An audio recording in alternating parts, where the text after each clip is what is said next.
continue the double parsha of Tazria Mitzora. The laws, the very mysterious laws about a person contracting a skin disorder, which is really a manifestation of a spiritual disorder, primarily one of gossip, which manifests itself on the skin, which is often mistranslated as leprosy, but it's not leprosy. It's something which is a spiritual manifestation which comes out of the skin in different forms, discolorations, primarily white, and so on.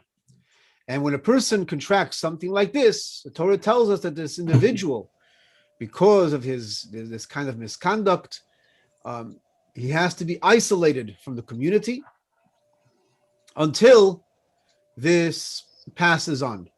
And the one who diagnoses him is the Kohen.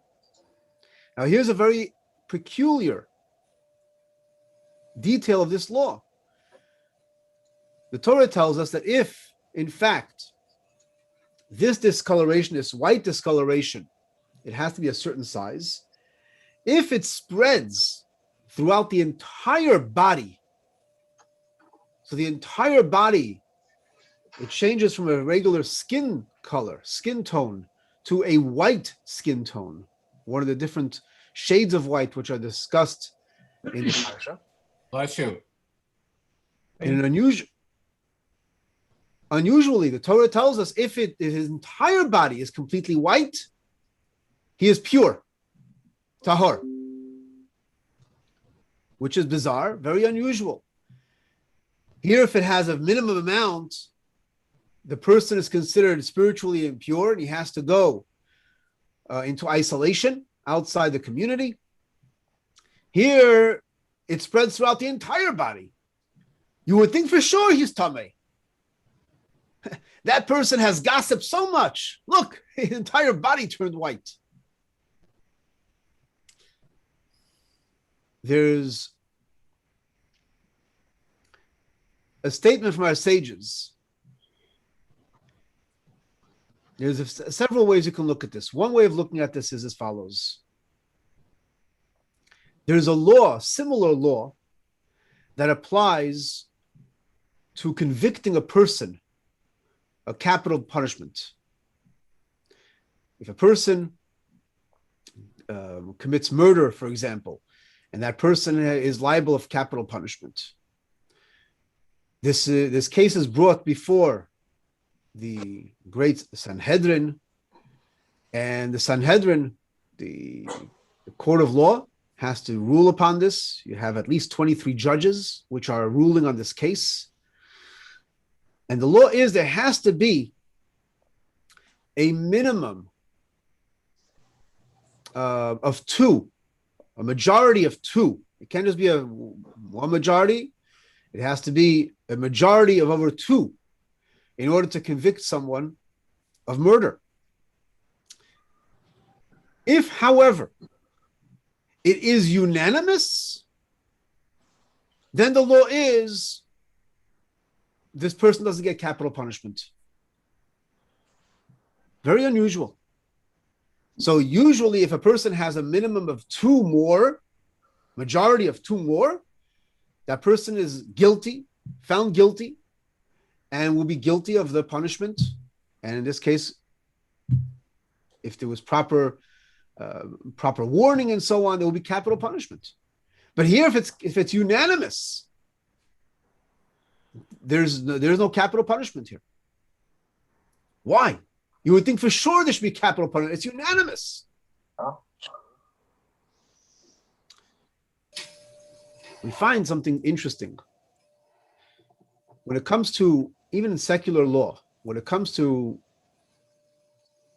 bringing proof, how much proof does a person need to bring to prove a person guilty?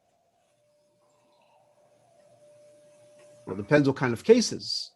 If it's a civil case, if it's a case which involves, if it's a capital case, In the case of murder, it's not, you have a much greater need for proof. So do we need to have proof beyond a reasonable doubt or beyond a shadow of a doubt? Reasonable. What would you need? What would you need? Reasonable doubt. Well,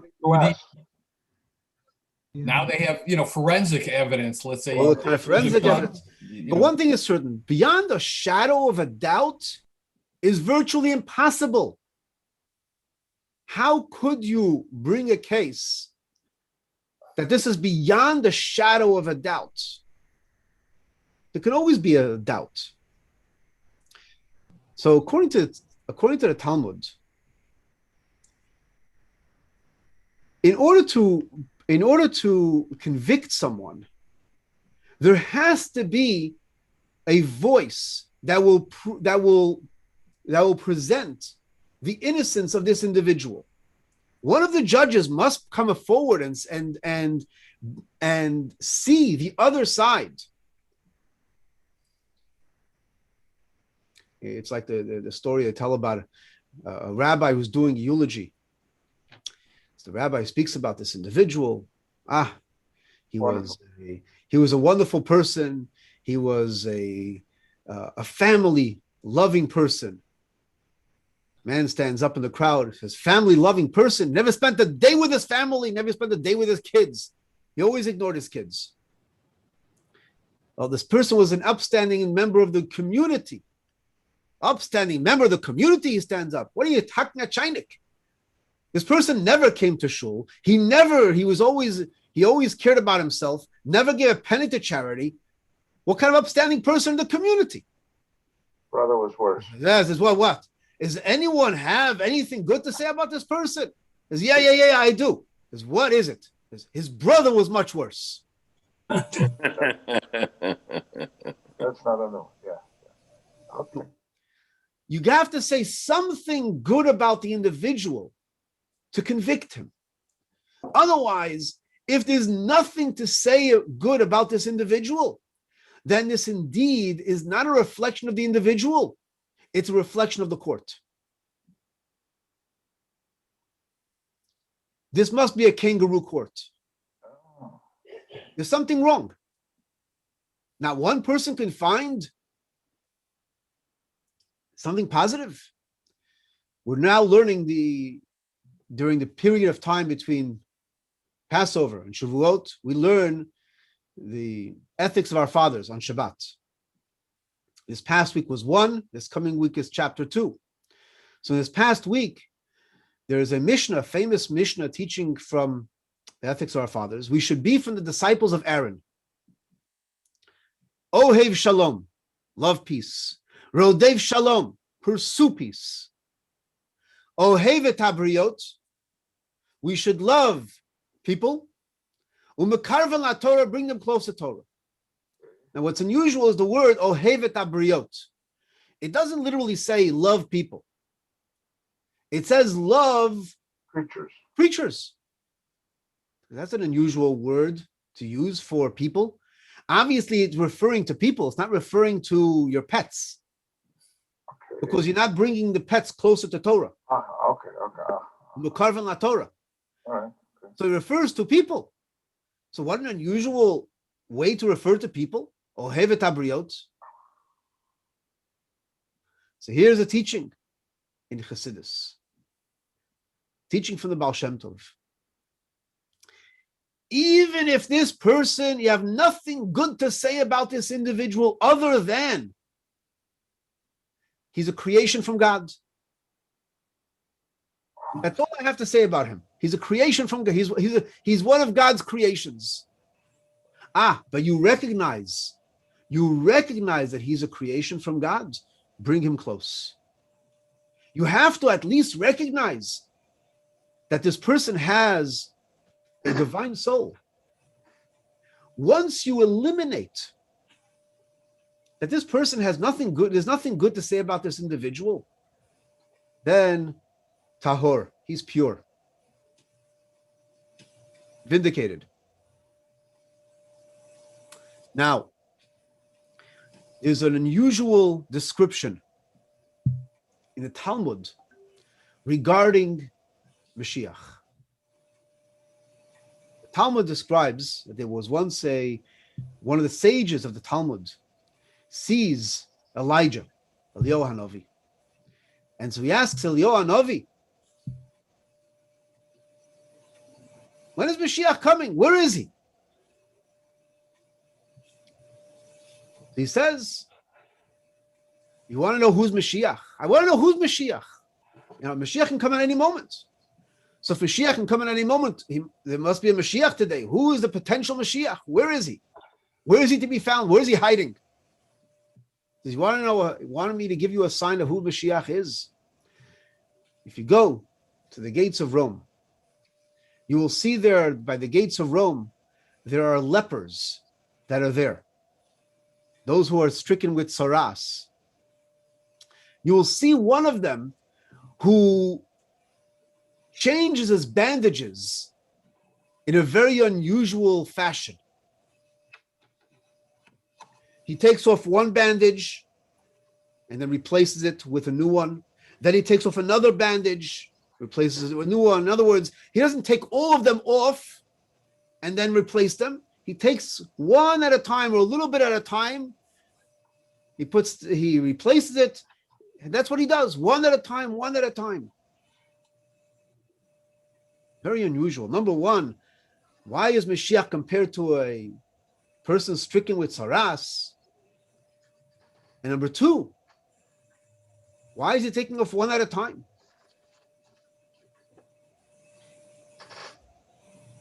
Let's answer the second one first. The second one, in case he is needed, that Mashiach, that the time has come, he should be ready immediately. If he takes off all the bandages and then he has to replace them, says, well, wait, I need some time. Give me a few minutes. Mashiach has to be ready at any given moment. And so, therefore, this individual has to always be ready. Therefore, he takes off the bandages a little bit at a time. Why is he considered tzaras?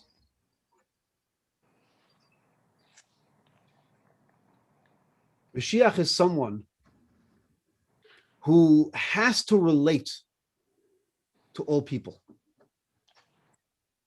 And he has to relate to the afflictions of the Jewish people.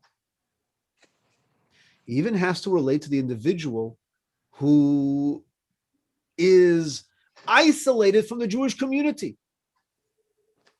This individual who has to be quarantined, he has to relate to him as well. But he's not on a state of tzaras where he's impure. It's like the individual who is completely covered with tzaras, where that person is in a state of purity. So Mashiach has to be someone who relates to every single individual and has to find the sanctity in every single individual. So ironically, we talked about tzaras. Mashiach himself is an individual who is referred to as afflicted with tzaras. But this is a pure tzaras, not an impure tzaras. So the lesson over here is, as we go about our day, that we have to find something positive in all people. In all people, we have to find something positive. Indeed, even in the most heinous people, evil people, we must find something positive.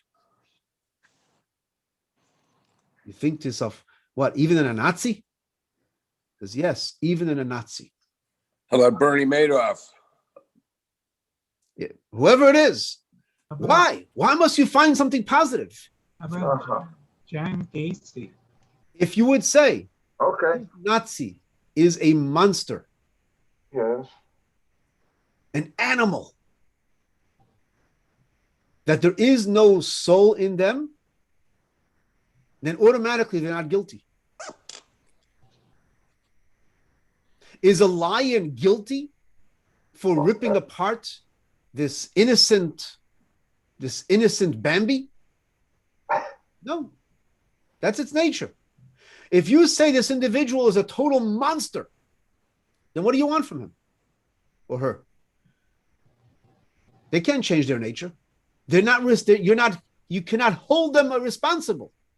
The only way you can hold them responsible is when you can say that there is something positive. They have a soul, and therefore they should know better. And they acted like an animal. Now they're responsible. They're responsible because they overrode their godly soul, their humanness, and they acted like an animal. Now they're guilty. But if they're total monsters and total animals, then what do you want from them? So you have to find the human pulse. If you go through some of the personal records of what happened during the Holocaust, I read once the personal record of an individual who was a conductor for one of the infamous cattle cars,